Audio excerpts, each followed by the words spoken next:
बिस्मिल्लाहिर्रहमानिर्रहीम सल्लल्लाहु अलैहि वसल्लम अस्सलामु अलैकुम रहमतुल्लाहि व बरकातुहू। फैटी लीवर यानी कि लीवर में चर्बी का ज़्यादा हो जाना, ये बीमारी या कंडीशन कितनी ख़तरनाक है, इसकी अलामतें क्या हैं, हम इसको डायग्नोस कैसे कर सकते हैं और वो कौन सी होम्योपैथिक अद्वियात हैं और फूड सप्लीमेंट्स हैं और लाइफस्टाइल चेंजेस हैं जिनको अपना के ना सिर्फ इस बीमारी की कम्प्लिकेशन से बचा जा सकता है बल्कि इस बीमारी को रिवर्स भी किया जा सकता है। आज के इस वीडियो में सबके बारे में बात करेंगे।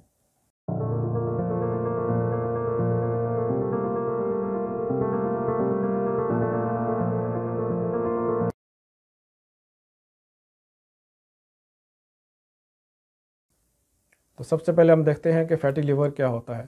फ़ैटी लीवर को हेपेटिक स्टीटोसिस भी कहा जाता है और इस कंडीशन के अंदर हमारे जिगर के अंदर चर्बी की मकदार नॉर्मल मकदार से बढ़कर हमारे जिगर के टोटल वज़न के 5% या 10% या उससे ज़्यादा हो जाती है।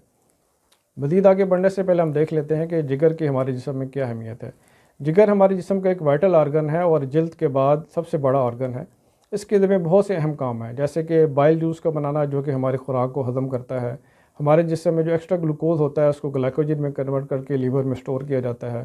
हमारे जिस्म के अंदर बहुत से जो जहरीले मादे हैं, जो केमिकल्स हैं, उनको जिस्म से निकालने के लिए लीवर का बहुत अहम रोल है।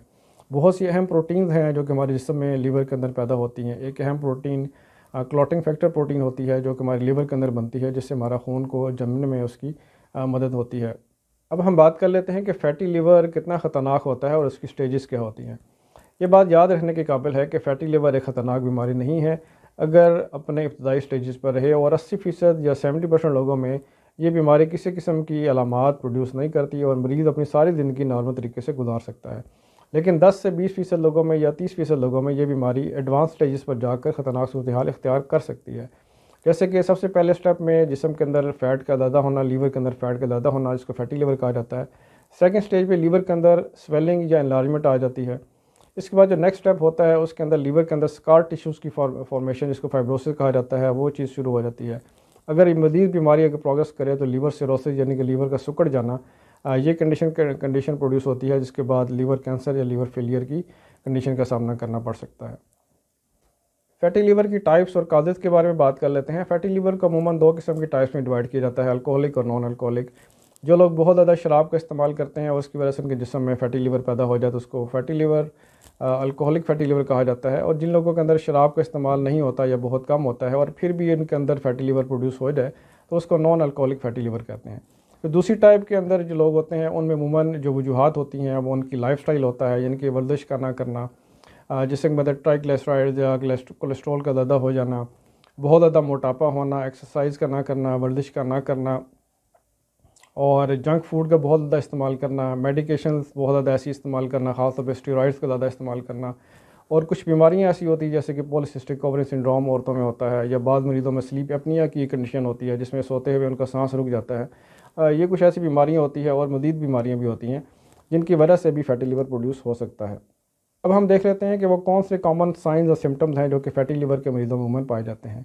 शुरू में इब्तदाई हालतों में फ़ैटी लीवर के मरीज़ के अंदर किसी किस्म की अलामत प्रोड्यूस नहीं होती और मरीज़ को पता भी नहीं होता कि वो फैटी लीवर का शिकार है जब तक कि वो अल्ट्रासाउंड वगैरह ना करा ले।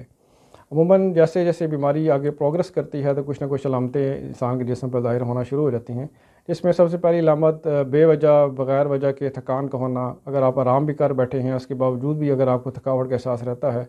इसके अलावा आपको बहुत ज़्यादा पेट में गैस का होना, बदहज़मी का होना, कब्ज़ का अक्सर रहना, ये भी उसकी एक अलामत हो सकती है। भूख कम लगना, वज़न का कम होते जाना, पेट में जिगर के मुकाम पर डिस्कम्फर्ट का एहसास होना या पेन का एहसास होना, टांगों में और टखनों में सूजन का पैदा होना, ये चंद ऐसी अलामात हैं जो कि अमूमन मरीज़ों में देखी जाती हैं। फैटी लीवर को डायग्नोस करने के लिए अमूमन एब्डोमेन का अल्ट्रासाउंड किया जाता है, जिसमें ना सिर्फ ये कि फैटी लीवर डायग्नोस हो जाता है बल्कि उसकी स्टेजेस के बारे में भी अंदाज़ा हो जाता है। इसके अलावा अगर लीवर के फंक्शंस को देखा जाए कि वो मुतासर हुए या नहीं हुए तो लीवर फंक्शन टेस्ट या LFT टेस्ट भी ब्लड का कर लेना चाहिए। बाज़ हालतों में डॉक्टर आपको MRI या बायोप्सी वगैरह भी सजेस्ट कर सकते हैं अगर आपकी कंडीशन खुदा न खास्ता कॉम्प्लिकेटेड है। तो हम बात करते हैं कि वो कौन सी लाइफस्टाइल चेंजेस हैं जिनको अपना के आप अपनी फैटी लीवर की कंडीशन को रिवर्स कर सकते हैं या उसको बेहतर कर सकते हैं। तो सबसे पहली चीज़ मैं रिकमेंड करूँगा वो है वॉक का करना या एक्सरसाइज का करना। दिन के 24 घंटों के अंदर अगर सुबह के वक्त हो जाए तो सबसे बेस्ट है, या दिन में किसी भी वक्त 45 मिनट से लेकर 60 मिनट तक तेज़ वॉक करना या एक्सरसाइज का करना। इसके अलावा अपनी खुराक के अंदर जंक फूड का, सिगरेट का, शराब नोशी का, बहुत ज़्यादा फैटी चीज़ों का और रेड मीट का इस्तेमाल कम से कम करना, पानी का ज़्यादा इस्तेमाल करना। अगर आपको मोटापे की शिकायत है तो कोशिश करें अपने वज़न को कम करें, जिस समय कोलेस्ट्रॉल के लेवल को और ट्राइग्लिसराइड्स के लेवल को कोशिश करें कि मेंटेन करें, उसको कम करें। अगर आप शुगर या डायबिटीज़ के मरीज़ हैं तो अपनी इन लेवल्स को, शुगर को, ब्लड प्रेशर को नॉर्मल रेंजेस में रखने के लिए कोशिश करेंगे, उसको अपनी नॉर्मल स्टेज में रहें ताकि आपके लीवर को ये चीज़ें कंडीशन अफेक्ट ना करें। अगर आप स्टेरॉइड्स वगैरह या मेडिसिन इस्तेमाल कर रहे हैं हैवी, तो कोशिश करें कि उनकी मिकदार को अपने डॉक्टर की सजेशन के बाद उनकी मिकदार को कम से कम करें, क्योंकि ये अद्वियात भी आपके लीवर को मुतासिर कर सकती हैं। अब हम बात करते हैं कि होम्योपैथिक में वो कौन सी अहम मेडिसिन हैं जिनके ज़रिए हम फैटी लीवर को कंट्रोल कर सकते हैं और इस कंडीशन को रिवर्स कर सकते हैं। सबसे जो अहम चीज़ है, पहली चीज़, अगर आपकी मरीज़ की फैमिली हिस्ट्री में अगर कैंसर के केसेस पाए जाते हैं और लिवर सिरोसिस के केसेस पाए जाते हैं, तो मैं रिकमेंड करूँगा कि ट्रीटमेंट स्टार्ट करने से पहले 1 डोज कार्सिनोसन 1 की मरीज़ को ज़रूर दी जाए। उसके बाद सेकंड स्टेप के अंदर कोशिश करें कि मरीज़ का जो मियाज़म है उसको डिस्कवर करने की या उसको डायग्नोस करने की कोशिश करें। ये काम आपका जो होम्योपैथिक डॉक्टर है वही कर सकता है। वो आपकी अलामात और आपकी बाकी चीज़ों को देख के अंदाज़ा लगाएगा कि आप कौन से मियाज़म में फ़ॉल करते हैं, चाहे वो सिफिलिस है या साइकोसिस है या सोरा है।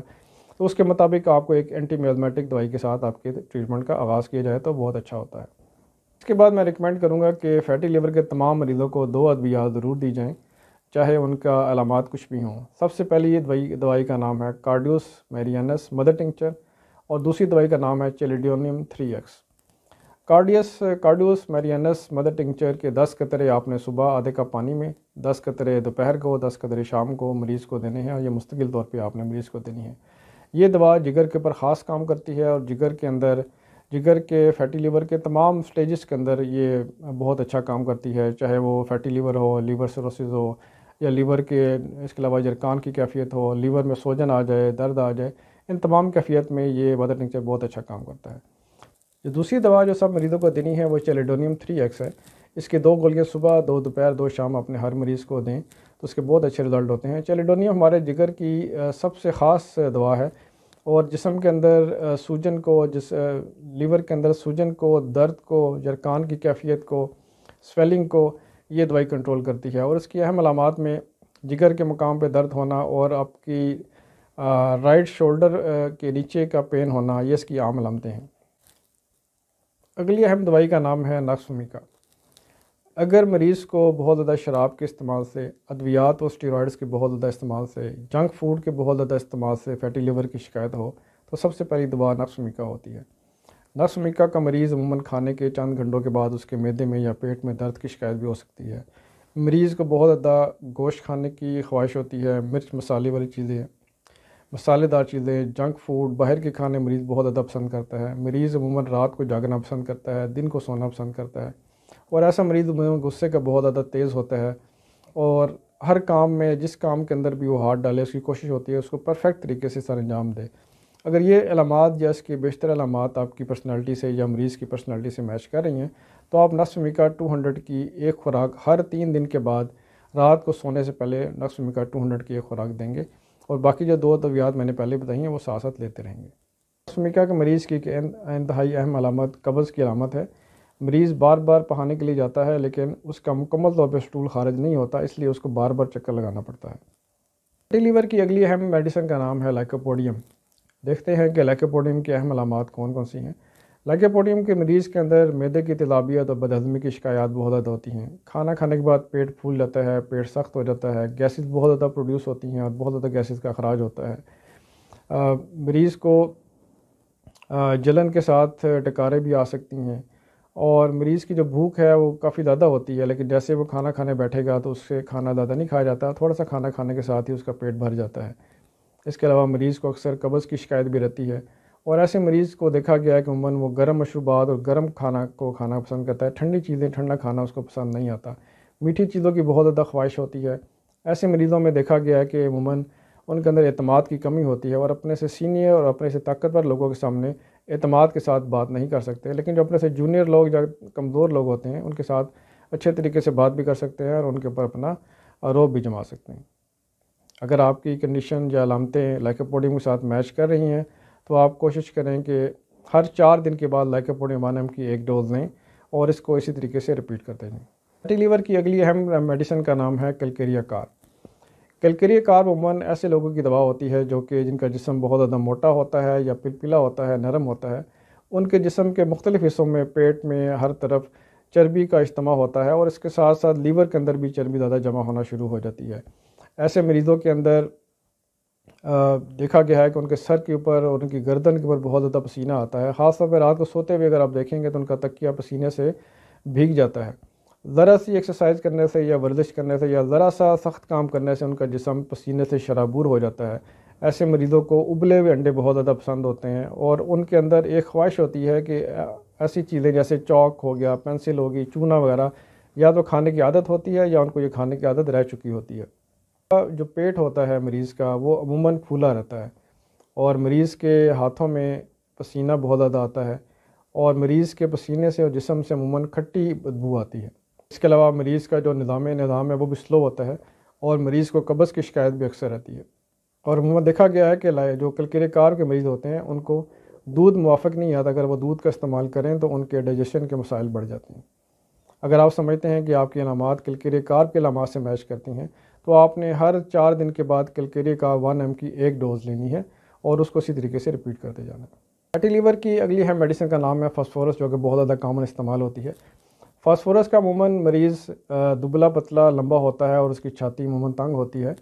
ऐसे मरीज़ जब भी खाना खाते हैं तो खाने के बाद उनको एहसास ऐसे होता है कि जैसे खुराक ऊपर की तरफ आ रही है और उनको अमूमन बदहज़मी का या डकारों का या उल्टी की शिकायत भी रहती है। मरीज़ को जिगर के मकाम पर दर्द का एहसास होता है और पहाने की बदबू बहुत ज़्यादा बदबूदार होती है और पहाना करने के बाद शदीद कमज़ोरी का एहसास होता है। मरीज़ को बहुत ज़्यादा ठंडा पानी, बर्फ़ वाला पानी पीने की ख्वाहिश होती है और ठंडी चीज़ें जैसे कि आइसक्रीम या जूसेस वगैरह का इस्तेमाल करना पसंद करता है। फास्फोरस के मरीज़ को नमक खाने की बेइंतहा ख्वाहिश होती है और मीठी चीज़ों की बिल्कुल तलब नहीं होती। फास्फोरस के मरीज़ के अंदर अमूमन जलन की शिकायत रहती है।